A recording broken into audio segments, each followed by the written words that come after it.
ఆమె మీద గత ఎన్నికలకు ముందు పనిగట్టుకొని కొంత ప్రచారం, మళ్ళా ఇప్పుడు పనిగట్టుకొని సోషల్ మీడియాలో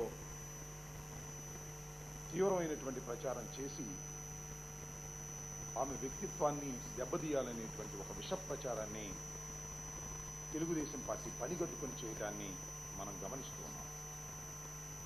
అదే విషయాన్ని హైదరాబాద్లోని పోలీసు యంత్రాంగానికి మా పార్టీ నాయకులు షర్మిలమ్మ గారు వెళ్ళి రిపోర్ట్ చేయడం కూడా జరిగింది. అది ప్రాసెస్లో, యాక్షన్ తీసుకునే ప్రాసెస్లో ఉన్నది. ఈ సందర్భంలో చంద్రబాబు నాయుడు గారు మాట్లాడుతూ, మేము అలాంటి వ్యక్తిగతమైనటువంటి విమర్శలు చేయము, అలాంటి వ్యక్తిత్వాన్ని హననం చేసేటటువంటి కార్యక్రమాలు చేసేటటువంటి అలవాటు కానీ లక్షణం కానీ లేదు మాకు అని చంద్రబాబు నాయుడు గారు స్వయంగా చెప్పడాన్ని చూస్తే నాకు చాలా ఆశ్చర్యం వేసింది. ఎందుకంటే చంద్రబాబు నాయుడు గారు రాజకీయ జీవితం, చంద్రబాబు నాయుడు గారు రాజకీయాలు, రాజకీయ ప్రత్యర్థుల యొక్క వ్యక్తిత్వాలను దెబ్బతీయడం ద్వారా మాత్రమే, ఒక విష ప్రచారం చేయడం ద్వారా మాత్రమే, తన దగ్గర ఉన్నటువంటి మీడియా ద్వారా రాజకీయ ప్రత్యర్థుల్ని, వారి వ్యక్తిత్వాలని దెబ్బతీయడం ద్వారా మాత్రమే రాజకీయాల్లోకి పైకి రావాలనుకునేటటువంటి మనస్తత్వం కలిగినటువంటి వ్యక్తి అని నేను చెప్పవలసినటువంటి అవసరం లేదు. ఆయన చరిత్ర ఒకసారి చూస్తే అర్థమవుతుంది. ఎన్టీ రామారావు గారు, ఆయన మామగారు రాజకీయాల్లోకి ఆయన ప్రవేశించి చంద్రబాబు నాయుడు గారి తర్వాత ప్రవేశిస్తే వారి కుర్చీ లాక్కోవడానికి ఎన్టీ రామారావు గారిని ఎంతగా వ్యక్తిత్వాన్ని హననం చేశారో అప్పుడు పత్రికల ద్వారా నేను ప్రత్యేకంగా మీకు చెప్పవలసిన అవసరం లేదు. చిన్న కుర్ర వాళ్ళకైతే తెలియదు కాబట్టి వాళ్ళకి చెప్పాల్సిన అవసరం లేదు.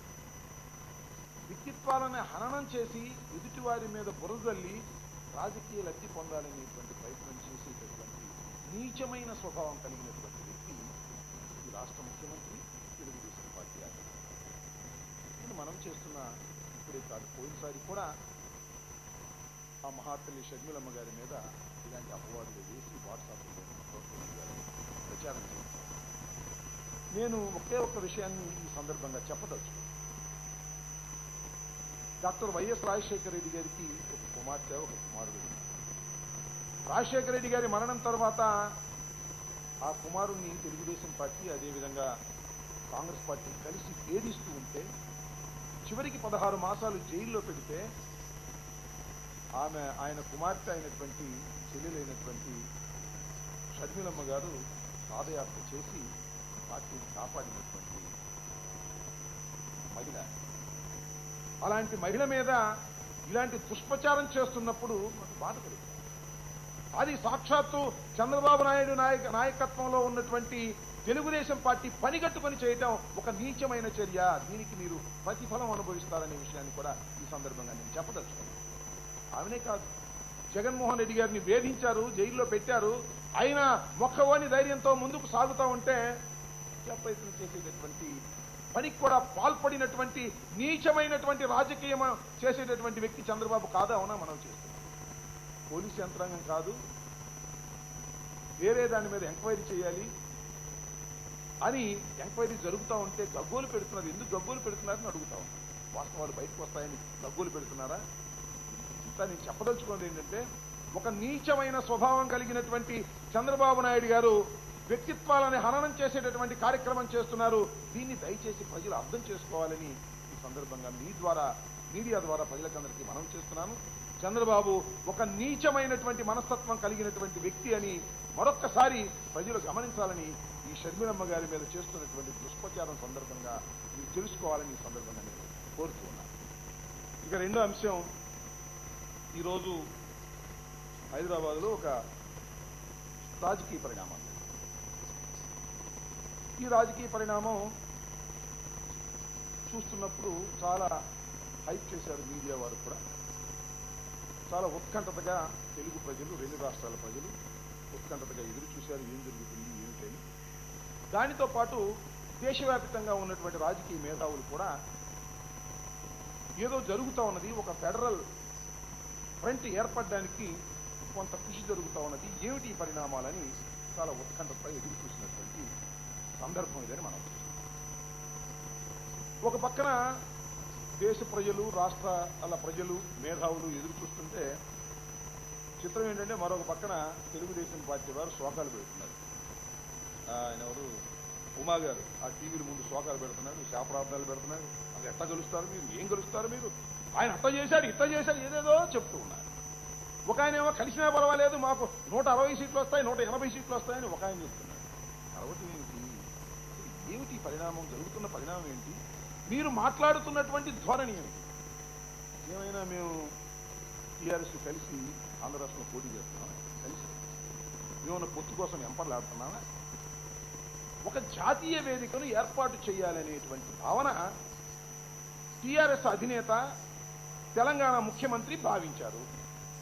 దానికి ఫెడరల్ ఫ్రంట్ అని పెట్టి రాష్ట్ర ప్రయోజనాలను కాపాడడానికి దేశవ్యాప్తంగా తిరుగుతా ఉన్నారు. అనేక మందిని కలిశారు.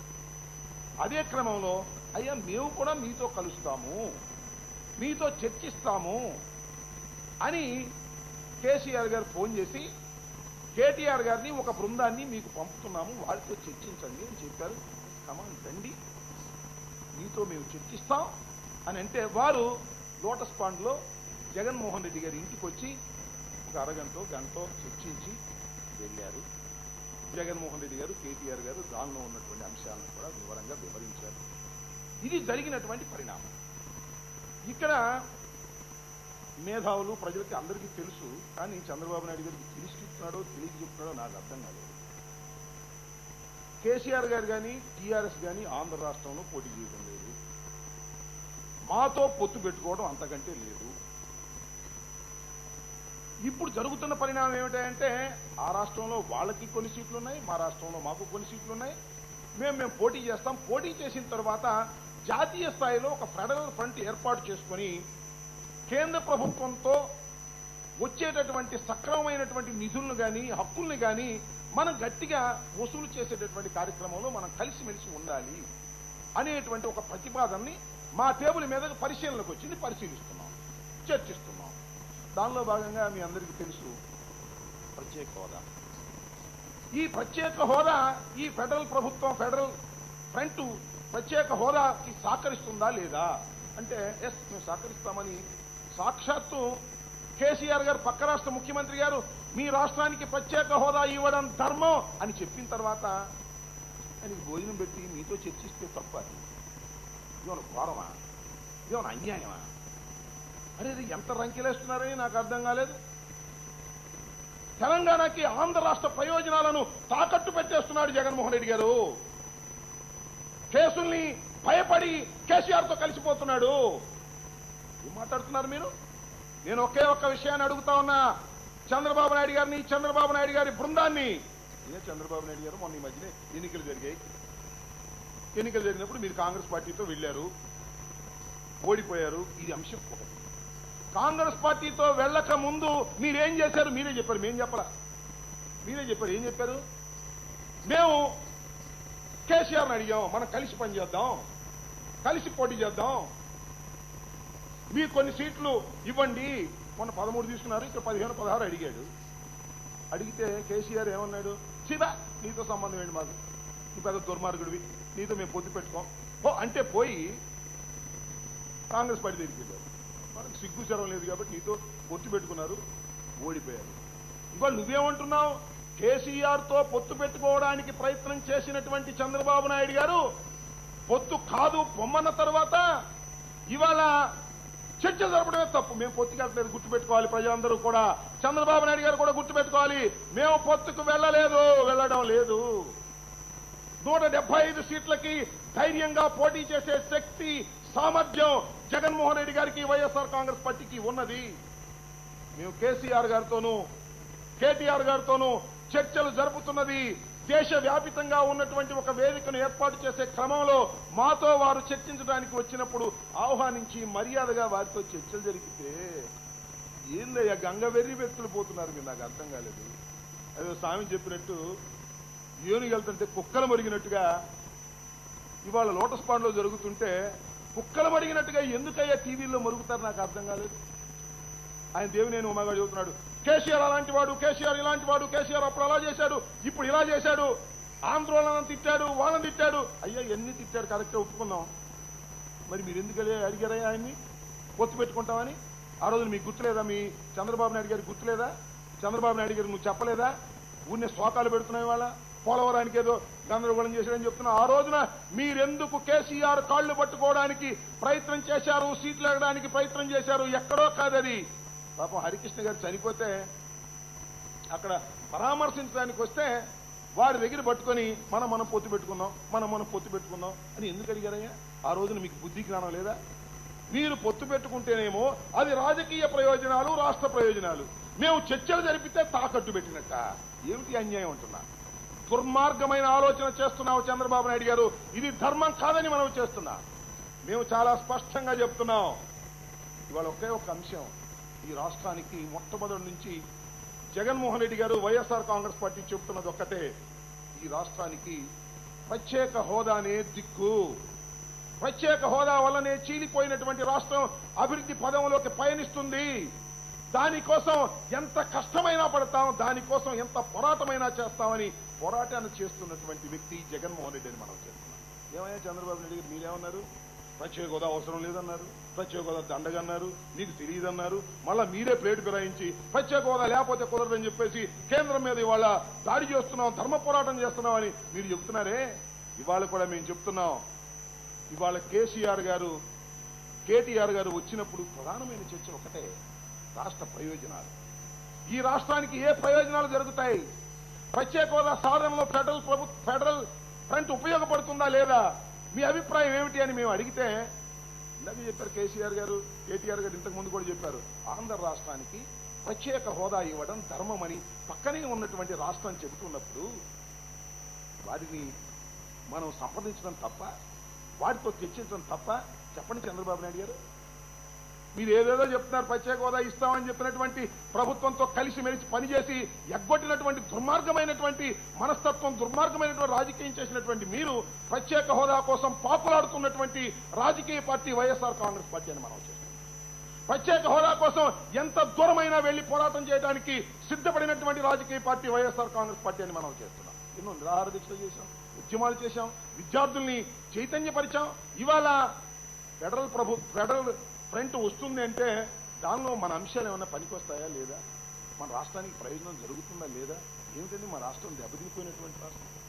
ఈ రాష్ట్రానికి ప్రత్యేక హోదా మీరు కూడా సపోర్ట్ చేస్తారా అంటే, వాళ్ళు సపోర్ట్ చేస్తామని అన్నప్పుడు వారితో చర్చించడం, వారికి భోజనం పెట్టి మంచిగా పంపించడం తప్ప దుర్మార్గమా? ఏం మాట్లాడుతున్నారు రాజకీయాలు? ఒక పద్ధతి ప్రకారం వెళుతున్నటువంటి రాజకీయ పార్టీ వైఎస్ఆర్ కాంగ్రెస్ పార్టీ. మేమేమి సీట్ల కోసం కక్కుర్తి పడడం లేదు.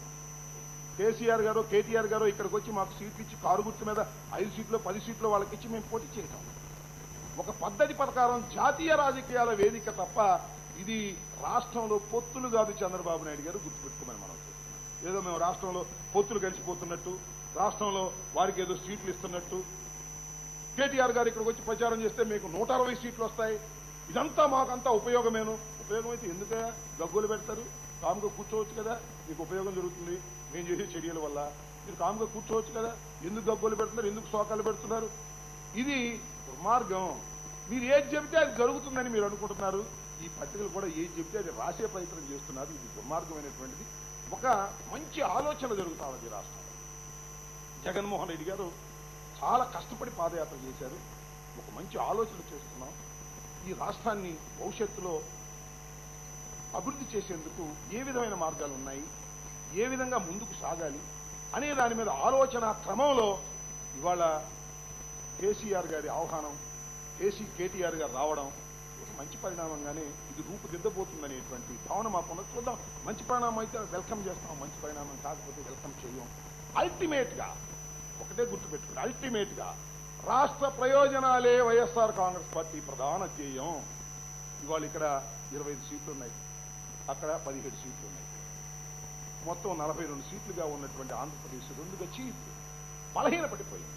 కానీ ఇలాంటి కలయికలు జరగడం వలన ఒక బలమైన శక్తిగా రూపుదిద్దుతుందేమో, బలమైన శక్తిగా రూపుదిద్ది ప్రత్యేక హోదా ఇవ్వక తప్పని పరిస్థితి కేంద్ర ప్రభుత్వాలకి ఏర్పడుతుందేమో, ఏర్పడాలి అనేటువంటి వెదుకులాటలో మేము ఉన్నామయ్యా. ఆ వెదుకులాటలో కూడా మీరు ఏదేదో చూసి భయపడితే తప్పది. ఈ రాష్ట్ర ప్రయోజనాలే మాకు ప్రధానం. బాగుపడాలి ఈ రాష్ట్రం. చీలిపోయి నష్టపోయాం. నీ మాటలిని మరింతగా నష్టపోయాం. అమరావతి అద్భుతమని చెప్పి నాశనం చేస్తున్నావు. నువ్వు కేవలం కమిషన్ల కోసం కక్కుర్తి పడుతున్నావు. చివరికి కనకదుర్గమ్మ వారిని కూడా పూర్తి చేయలేనటువంటి దుర్మార్గమైనటువంటి పరిస్థితుల్లో నువ్వు ఉన్నావంటే ఇంక నువ్వు ఏ అడ్మినిస్ట్రేషన్ చేస్తున్నావు నాకు అర్థం కాలేదు చంద్రబాబు నాయుడు గారు. మేము మంచిగా చాలా దృఢ సంకల్పంతో ముందుకు వెళుతున్నటువంటి రాజకీయ పార్టీ వైఎస్ఆర్ కాంగ్రెస్ పార్టీ. ప్రతి విషయంలోనూ రాష్ట్ర ప్రయోజనాన్ని మేము పెట్టుకుని ఉంటాం. రాష్ట్ర ప్రయోజనాన్ని మేము ప్రత్యేకంగా చూసుకుంటూ ముందుకు వెళ్లేటటువంటి పరిస్థితిలో మేము ఉంటాం తప్ప మరొకటి కాదనే విషయాన్ని దయచేసి చంద్రబాబు నాయుడు గారు అని కంపెనీ గుర్తుపెట్టుకోవాలి. అనవసరంగా పిచ్చి పిచ్చిగా మాట్లాడి రాష్ట్ర ప్రయోజనాలను దెబ్బతీసే విధంగా మీరు వెళ్ళవద్దని ఈ సందర్భంగా నేను మనవి చేస్తూ రాష్ట్ర ప్రజలు కూడా ఆలోచన చేయాలి. ఈ మంచి పరిణామాలను ఆహ్వానించేటటువంటి క్రమంలో మీరందరూ కలిసి రావాలని ఈ సందర్భంగా నేను హృదయపూర్వకంగా వైఎస్ఆర్ కాంగ్రెస్ పార్టీ తరఫున కోరుకుంటున్నాను. ఇంకా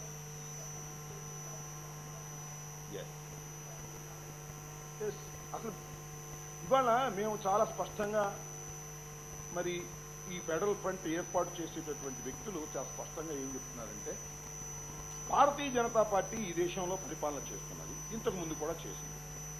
కాంగ్రెస్ పార్టీ ఈ దేశంలో పరిపాలన చేసింది. ఇంతకు ముందు కూడా చేసింది. చాలా సంవత్సరాలు చేసింది.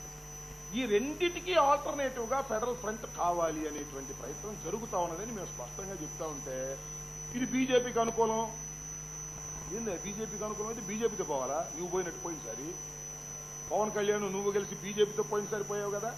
అట్లా పోతే బీజేపీకి అనుకూలం. కానీ బీజేపీకి, ఎన్డీఏకి, యూపీఏకి ఆల్టర్నేటివ్ గా ఒక థర్డ్ ఫోర్స్ ని ఎమర్జ్ చేయాలి అనేటువంటి ప్రయత్నాన్ని ఎందుకు హర్షించలేకపోతున్నావు చంద్రబాబు నాయుడు గారు అంటున్నా. నేను ఒక్క విషయాన్ని ఈ సందర్భంగా కూడా చెప్పదలుచుకున్నా. దేశవ్యాప్తంగా భారతదేశానికి స్వాతంత్రం వచ్చిన కొత్తలో కమ్యూనిస్టులు, కాంగ్రెస్ పార్టీ వాళ్ళు దేశవ్యాప్తంగా ఉండేవారు. దేశవ్యాప్తంగా వారికి బలం ఉండేది. కానీ రాను రాను కాలానుగుణంగా జాతీయ పార్టీలు బలహీనపడిపోయాయి. ప్రాంతీయ పార్టీలు బలమవుతున్నటువంటి దశ.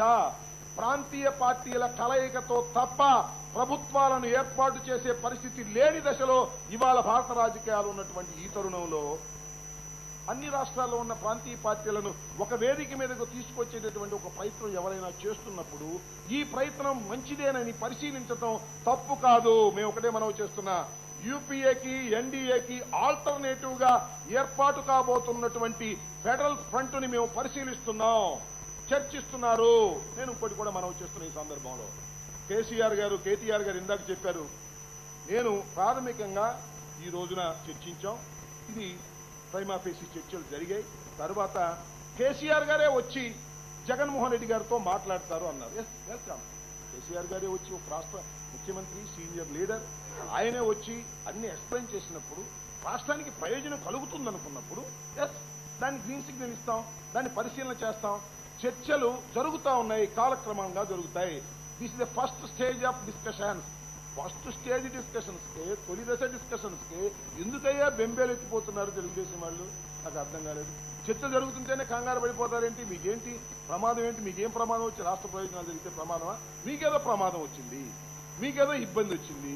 ఆ ఇబ్బంది ఏంటో ప్రజలకు చెప్పుకోండి తప్ప రాష్ట్ర ప్రయోజనాలను దృష్టి పెట్టుకుని భారతీయ జనతా పార్టీకి, కాంగ్రెస్ పార్టీకి ఆల్టర్నేటివ్ గా ఏర్పాటు కాబోతున్నటువంటి ఫెడరల్ ఫ్రంట్ లో చర్చలు జరుగుతున్నాయి.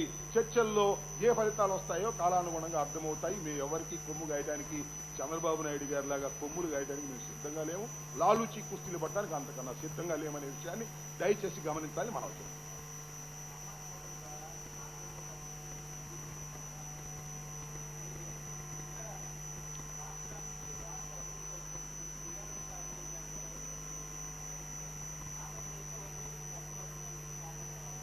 ఒక్క విషయం, వామపక్షాలు ఆరోపించినా ఎవరు ఆరోపించినా మేము టీఆర్ఎస్ తో కలవటం లేదు. మరి ఒక ఇన్ఫర్మేషన్, టీఆర్ఎస్ తో కలిసి మేము ఇక్కడ పోటీ చేయటం లేదు. టీఆర్ఎస్ తో కలిసి మేము అక్కడ పోటీ చేయటం లేదు. ఏ రాజకీయ పార్టీతో కలిసి మేము పోటీ చేయటం లేదు. ఇది ఒక జాతీయ అవగాహన. మీరు గమనించవలసింది ఏంటంటే ఒక జాతీయ అవగాహన, ఒక వేదిక, ఫెడరల్ వేదిక. ఇప్పుడు మేము మా సీట్లు, వారి సీట్లు, అన్ని సీట్లు కలిసి ఒక వేదికగా ఏర్పడి రాష్ట్ర ప్రయోజనాల కోసం పోరాడాలనేటువంటి దృక్పథంతో ఏర్పాటు చేస్తున్నటువంటి ఒక వేదికని మేము చర్చిస్తున్నాం. దానికి ఎందుకు కంగారు పడతారు? మేమన్నా మహాకూటమికి ఏర్పడుతున్నావా, లేకపోతే అందరూ కలిసి ఏమైనా సీట్లు సర్దుబాటు చేసుకుంటున్నారా? కానే కాదు. ప్రాంతీయ పార్టీలకు ఒకరికొకరు మాట్లాడుకొని ఒక వేదికగా ఏర్పాటయ్యి కేంద్ర ప్రభుత్వం మెడలు వంచి నిధులు సాధించేందుకు ప్రయత్నం చేస్తున్నాం. లేదా కేంద్ర ప్రభుత్వంలోనే మా ప్రమేయంతోనే ప్రభుత్వాలు ఏర్పడే దశ వస్తే దాన్ని కూడా మేము చూస్తాం. దీనికి కంగారు పడాల్సిన అవసరం ఇదే మహాకూటమి కాదు. మేము ఓట్లు సీట్లు షేర్ చేసుకోవడం లేదు. దీన్ని గమనించాలి. కన్ఫ్యూజ్ కావద్దు. చంద్రబాబు నాయుడు గారు కన్ఫ్యూజ్ చేస్తారు. కన్ఫ్యూజ్ కావద్దని మనవి చేస్తున్నాను. చంద్రబాబు నాయుడు గారు మళ్ళా సాయంత్రమో లేకపోతే రేపో వచ్చి 2 గంటల సేపు సుత్తేస్తాడు. దీని మీద దానిలో ఏం అనుమానం లేదు. ఏదో కన్ఫ్యూజ్ చేస్తాడు. నేను ఆ 2 గంటలు ప్రెస్ మీట్ పెట్టి సుత్తి వేసి టీవీల వారు ఎవరైనా లైవ్లు ఇవ్వకపోతే వారిని మళ్ళా ఫోన్లు చేసి బెదిరించి లైవ్లు ఇప్పిస్తారు. దయచేసి అందరూ వినండి. ఆయన ప్రెస్ మీట్ చెప్పే ముందు ఒక్క ప్రశ్నకు సమాధానం సూటిగా చెప్పి ప్రెస్ మీట్ చెప్పండి. ఆ ప్రశ్న ఏమిటంటే, అయ్యా చంద్రబాబు నాయుడు గారు, మీరెందుకు కేసీఆర్ తో ముందుకు వెళ్లాలనుకున్నారు? ఆ రోజుకి ఈ రోజుకి మార్పు ఏమిటి? మేము చర్చలు జరిపితేనే తప్పు, మీరేమో వెళ్లి ఆయనతో పాటు ఎన్నికల్లో పాల్గొని సీట్లు సర్దుబాటు చేసుకుని పోటీ చేయడానికి ఎందుకు తాపత్రయపడ్డారో దీనికి సమాధానం చెప్పి మీరు ప్రెస్ మీట్ చేస్తే బాగుంటుంది. దయచేసి ప్రజల్ని ఇసుకించొద్దు. గంటల తరబడి ప్రజలు తీరికలేరనే విషయాన్ని కూడా దయచేసి గుర్తుపెట్టుకోండి. చంద్రబాబు నాయుడు గారు కన్ఫ్యూజ్ చేస్తే ప్రజలు కన్ఫ్యూజ్ కావద్దని కూడా ఈ సందర్భంగా చెప్పవచ్చు. కాంట్రాక్టర్లకు అక్కుర్తిపడాల్సిన అవసరం మాకేం పని? కాంట్రాక్టర్లకు అక్కుర్తిపడవలసిన అవసరం కానీ, కమిషన్లకు అక్కుర్తిపడవలసిన అవసరం కానీ చంద్రబాబు నాయుడు గారికి ఎందుకు? చంద్రబాబు నాయుడు గారు మరి కేసీఆర్ని, ఇంత దుర్మార్గమైనటువంటి కేసీఆర్ని, ఇంత వ్యతిరేకమైన కేసీఆర్ని ఎందుకు పిలిచావయ్యా? మన అమరావతి నిర్మాణం అది శంకుస్థాపనకి ఎందుకు పిలిచావు? ఆయన యాగం చేస్తుంటే నువ్వెందుకు ఎగ్గట్టుకెళ్ళావు? అంటే నీతో ఫ్రెండ్షిప్ అయితేనేమో రాష్ట్ర ప్రయోజనాలు, మేము చర్చిస్తేనే అన్యాయం. ఏంది? బుద్ధి జ్ఞానం ఉండాలి దేనికైనా. వయసు రాగానే సరిపోదు. కాస్త ఆలోచించేటప్పుడు బుద్ధితో ఆలోచించాలా. మనం చెబితే ప్రజలు నమ్మే విధంగా చెప్పాలి తప్ప పచ్చి అబద్ధాలు ఆడేటువంటి పరిస్థితుల్లో దయచేసి చంద్రబాబు నాయుడు గారు లాంటి సీనియర్ నాయకులు ఉండటం చాలా దురదృష్టకరమైనటువంటి పరిణామం. Please subscribe to new waves. ఇలాంటి మరిన్ని మంచి వీడియోలు కావాలని కోరుకుంటున్నారా? అయితే పక్కనే ఉన్న గంట సింబల్ను క్లిక్ చేయండి. అలాగే సబ్స్క్రైబ్ చేయండి.